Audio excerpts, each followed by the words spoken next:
एक बड़ी छोटी सी कहानी है पुराने जमाने की।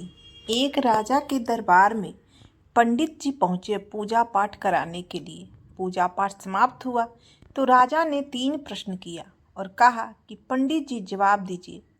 पहला प्रश्न था, ईश्वर कैसा दिखता है। दूसरा प्रश्न था, ईश्वर कहाँ देखता है। तीसरा प्रश्न था, ईश्वर जो है वो क्या करता है। पंडित जी ने कहा कि मैं थोड़ा सोच विचार करके जवाब दूंगा, आप मुझे थोड़ा समय दीजिए। राजा ने कहा, 1 महीने का समय आपको दिया। पंडित जी घर आ गए, सोचने लगे, विचार करने लगे, लेकिन वह प्रश्न का सटीक जवाब नहीं मिल रहा था। जैसे जैसे वह डेडलाइन समाप्त हो रही थी और 1 महीने का समय समाप्त हो रहा था, उनकी टेंशन बढ़ती जा रही थी। उनका एक बेटा था, बड़ा विद्वान और होशियार था, बुद्धिमान तो था। तो उसने समझ लिया कि पिताजी चिंता में हैं। उसने पूछा कि पापा क्या हुआ। तो बताया पंडित जी ने कि राजा ने 3 प्रश्न किए और उनका जवाब मांगा है। उसको लगता है कि हम जवाब दे दूंगा। तो पूछा पंडित जी ने बेटे की, बताइए क्या प्रश्न है। उन्होंने बताया कि ईश्वर जो है वह कैसा दिखाई देता है, कहाँ तक दिखाई देता है और क्या करता है।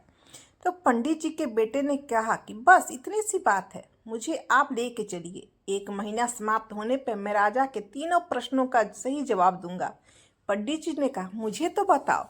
तो पंडित जी के बेटे ने कहा, नहीं, आपको भी वो पता नहीं चलेगा, आप चलो मेरे साथ। 1 महीना समाप्त हुआ, दोनों पहुंचे दरबार में। तो राजा ने पूछा कि हाँ जी पंडित जी, जवाब दीजिए। तो पंडित जी ने कहा कि मैं नहीं जवाब दूंगा, मैं अपने बेटे को साथ में लाया हूँ, बड़ा बुद्धिमान है, आपके सारे प्रश्नों के सही जवाब देगा। तो राजा ने कहा पंडित जी के बेटे से, बताओ बेटा क्या जवाब है, पहले प्रश्न का पेशेवर जो है वो कैसा दिखता है। तो पंडित जी के बेटे ने कहा कि गजब करते हैं आप महाराज, इतने बड़े महाराज हैं और आपके यहाँ अतिथि आया है, उसका आपने आदर सत्कार नहीं किया, पानी भी नहीं पिलाया, कुछ आपने जलपान की व्यवस्था नहीं की और सीधा प्रश्न पूछ लिया। राजा को तो शर्म आई, तुरंत जो है दूध के गिलास मंगवाए गए। दूध का ग्लास आया, पंडित जी के बेटे ने उसमें उंगली डाल करके देखना शुरू किया, तो दूध को बाहर निकाल करके देखना शुरू किया।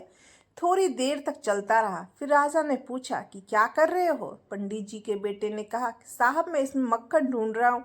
राजा ने कहा कि दूध में ऐसे मक्खन थोड़ी ना दिखाई देगा, दूध से पहले दही बनाया जाता है, दही को मथा जाता है, फिर मक्खन जो है दिखता है, फिर मक्खन मिलता है। तो ठीक जवाब जो है, पंडित जी के बेटे ने कहा, ठीक है यही बात है, ईश्वर ऐसे थोड़ी ना दिखाई देगा, वो हर आत्मा के अंदर बुद्धि विद्यमान है। हर आत्मा में, हर जीव में जो आता है उसमें परमात्मा रहता है। लेकिन पहले आपको नियमों को पालन करना होगा, ध्यान करना होगा, अभ्यास करना होगा, उन्हें प्रसन्न करना होगा, फिर वो आपको दिखाई देंगे।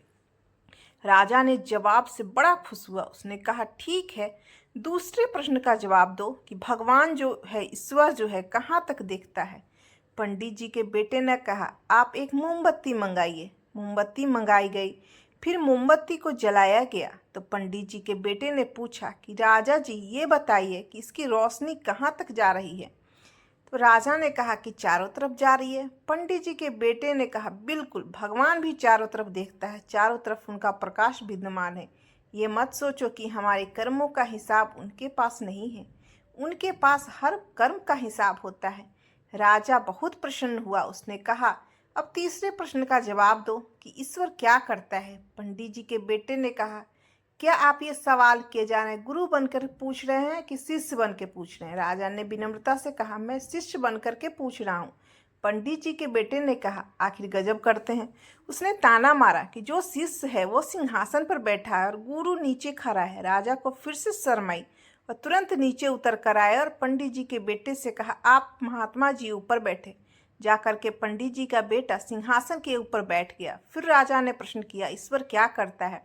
पंडित जी का बेटा ने कहा कि अब बताने के लिए रहा ही क्या है कि मैं आपको बताऊं।